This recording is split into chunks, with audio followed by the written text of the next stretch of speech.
In this video, we're gonna be looking at some of the top projects you gotta be looking out for in March and April, as well as some major updates for our favorite blue chip projects. The first project that we are gonna be talking about is going to be Muri by House. Anime style vibe similar to Azuki, but they try to put their own spin and made it more darker in a sense. So we talked about them before pre-mint, and now it is post-mint, and they minted for 0.3. Personally, in my opinion, they did a pretty fair job in that whatever they advertised, they actually delivered on it, right? So it's not like they showed you all the legendary ones and then they just gave you like something that wasn't good. I expected it to kind of look like this, right? Some of the art, I would say it's pretty good. In my personal opinion, I feel because they already had so many resources in terms of like talent, money from their other projects, right? House, because it's like an ecosystem and Muri is just one of the projects. I feel like they could have done better when it comes to the anime art. I think they could have made it higher quality. I think they could have put more attention to detail in it, especially because they had months to figure it out. But you know, overall, I would say it's still better than a lot of the other anime projects that I've seen. I think because of the color palette, sometimes they all kind of blend together. They look the same, and I'm not sure if that's gonna make a great picture profile because it's so dark, it's hard for people to see. Usually it's like having high contrast probably is better for people to understand what it is, but you know, it is what it is. And if we go into the details of the art, this guy Hammer over here, and a lot of people are like kind of fudding the project, but I'm just gonna try to be objective as possible, right? So don't hate me if I'm just pointing these things out. If we are reviewing the art, there's gonna be like a little dot over here. It's like a hanging dot. It's like, what is that? How you hold the gun is kind of weird, right? Because they're using the same hand for every item that they hold. So some things work, some things don't really work. Well, actually, to be honest, this person's not even holding the gun because the thumb is on the front and all the fingers are in the front. So it's like the gun is just like floating behind the hand. But I understand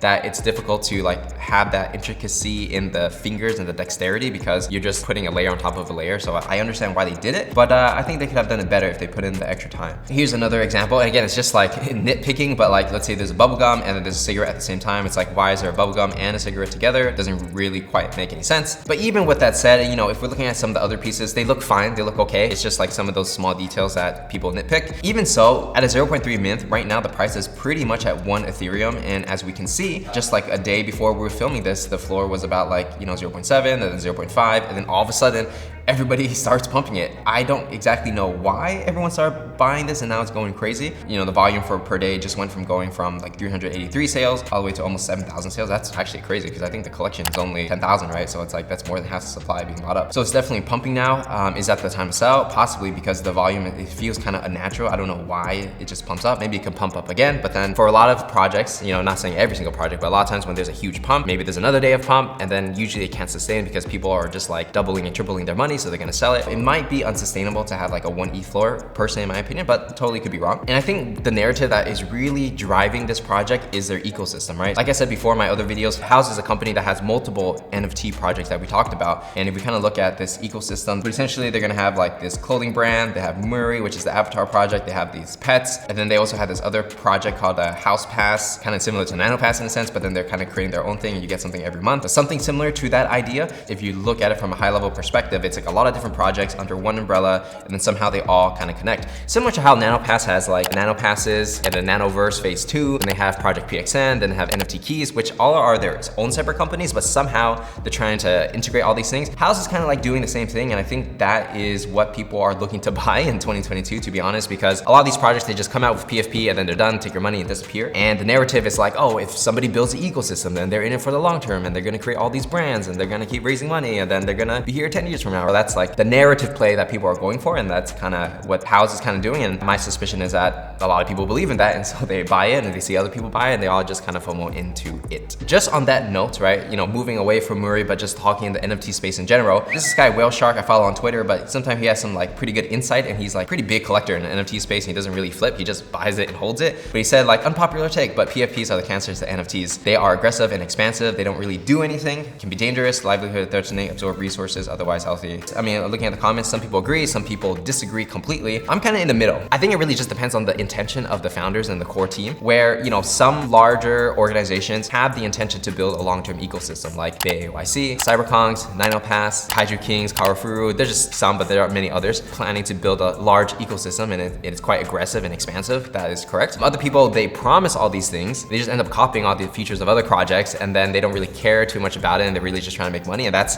quite toxic for the space, I would say. say. When you're looking at PFP in general, one thing I would be careful of is like anybody can make these aggressive promises, especially because all these beginners are coming in, they're trying to turn 0.1 ETH into like 10 ETH, and they're just like believing any of these like false promises that people make. So you want to be very careful in that. Yes, PFPs are huge and they're probably here to stay, and some of these ecosystems can be massive, just like we've seen in Bored Ape. And other cases, 99% of the time, it's just scams. So like be very careful on how you look at these ecosystems and determine whether or not the founders or the creators or the core team can actually deliver on the promises that they share with you, because promises are just promises, but execution is completely different. And just launching a PFP project is really just the bare minimum, right? Look at everything they do beyond that. So in other news, talking about ecosystem, Bored Ape Yacht Club just launched this trailer. I'm sure if you guys seen it, it has a ton of views where they're kind of expanding outside of little yacht club at the swamp. You see this ape going into outer space, another dimension, being carried by a little animal. And then we're gonna see CryptoPunks, the toads, mutant apes, Shark DAO. I think this is the one that Shark DAO is using. We have Meebits over here, What a Woman, Cool Cats. I mean, those would be projects I would be watching out for if they're gonna collaborate with Bored Ape, to be honest. But you know, we've seen this trailer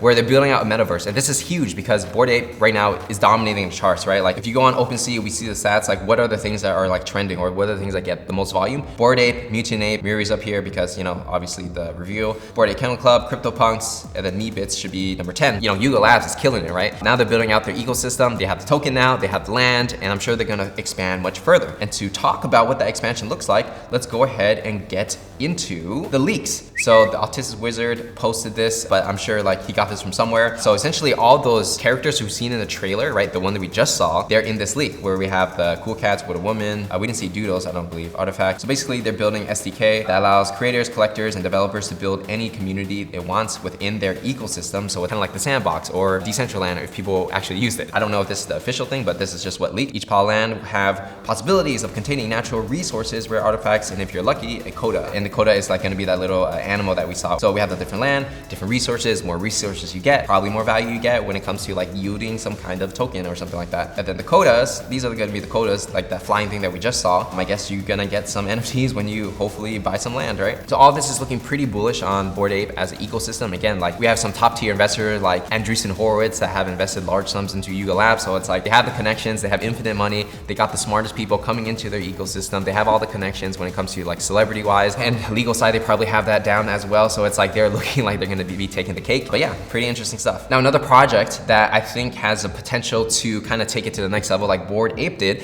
is actually Clonex, right? So if you think about it, Bored Ape has a supply of 10,000. Clonex pretty much has like 19K, so the floor price is like 15K, right? So if this was a collection of like 10K, the value of it when it comes to like market cap multiplying unit time floor price, each one should be like 30K each. So that's huge. I mean, that's like, you know, on its way there to 100. Nike already acquired Artifact Studios. They got like infinite money, they got connections, basically all the same things that Bored Ape has, and has good art, and they have a team that's continuing to build and deliver over time, and they inspire so many creators. I personally think that Clonex has a pretty good shot in doing what Bored Ape kind of did, especially because they don't have a token yet, they don't have land yet. It's just like just a picture profile. So yeah, man, that's definitely another project that I would be looking at if you had liquidity. I understand it's not cheap, it's not for everybody, but definitely something to look at. We've been talking a lot about blue chip projects, but let's talk about projects that haven't quite minted yet. So the one we're gonna talk about today is gonna be Shinsekai, which claims to be building the greatest NFT manga community. And if you don't already know, making it as a manga creator is extremely difficult. How it works in Japan, and this is just, you know, one of my friends telling me how it works, and I could be wrong,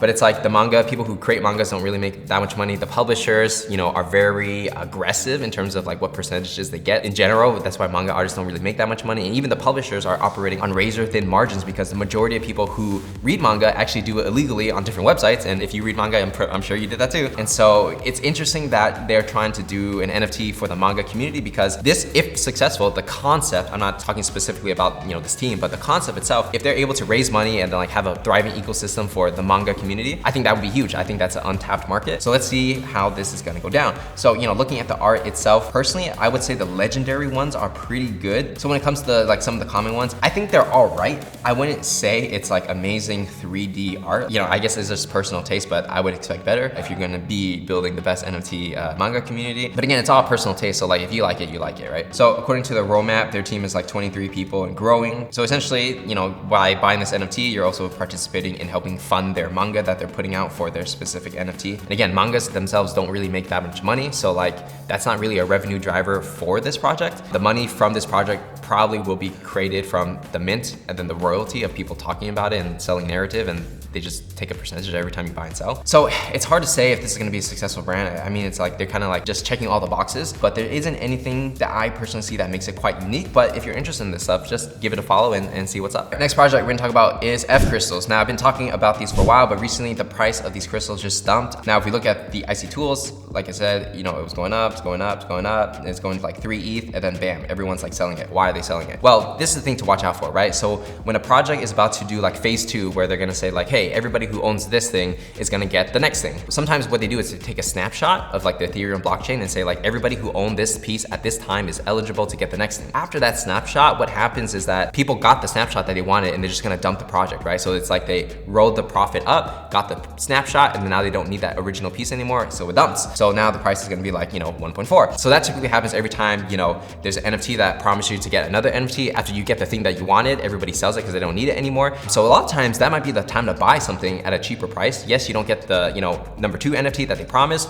but you're getting their Genesis piece at the lowest price because that's when people dump it. So if you're holding it for the long term, that would be a good entry price. And just remember, for any NFT project that kind of does this, usually the Genesis piece is gonna be the one that's going to be the most valuable when we're looking at the long term, right? So when we look at F crystals, for example, the crystals are more valuable than the PFP because it's the OG. If we look at Kaiju King Genesis, the Genesis will be more valuable than the babies and the mutants and whatever happens after. If we look at Nanoverse, right, the Nano Pass is gonna be much more valuable than the Avatar project, which is the phase 2 of Nanoverse, right? So the Genesis usually reaps like exponentially more rewards than everything else. So if you believe in a long-term project, I would recommend like trying to get into the Genesis at a cheap price because that's gonna be more valuable than buying a bunch of like tier 2 and tier 3s if you can get in early, that is. And the last thing I'll leave you with is a quote by Naval, which is a brilliant investor and business person in general, but he said, "You're doing sales because you failed at marketing. You're doing marketing because you failed at product." And this is really hit home with me when I saw this. I retweeted it. When you're looking on Twitter and you're looking at the NFT space in general, when you're seeing all these influencers or all these people trying to pump their bags on Twitter saying like this thing is going to the moon,